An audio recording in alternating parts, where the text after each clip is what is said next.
Rachel, thanks for being with us. Can you give us an update on what has happened so far at the G7? So yesterday, U.S. President Donald Trump left the G7, while this morning Ukrainian President Volodymyr Zelensky came to the G7.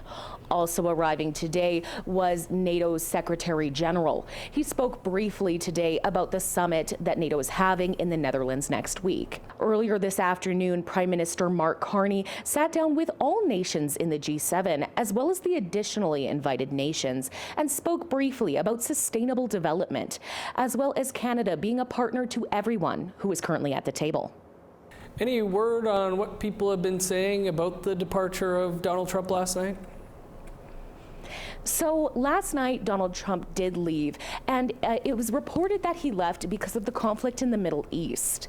Ukrainian media are saying that's not the case. They're saying that he simply did not want to meet with Ukrainian President Volodymyr Zelensky, and that he didn't feel like talking about the Russia-Ukraine conflict.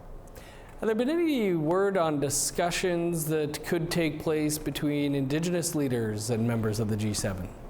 So on Sunday, Treaty 7 chiefs welcomed and met with Prime Minister Mark Carney on Sunday for what was originally scheduled to be a 30-minute meeting. It went to 40 minutes, signaling that talks must have went well. There's no way of knowing what happened in that closed-door meeting, but one of the likely topics is preventing the separation of Alberta from Canada. As you mentioned, the G7 brought in Australia, Brazil, India, South Africa, South Korea, and Mexico on top of the 7 nations represented. Has there been any talks about what's happening with these additional nations?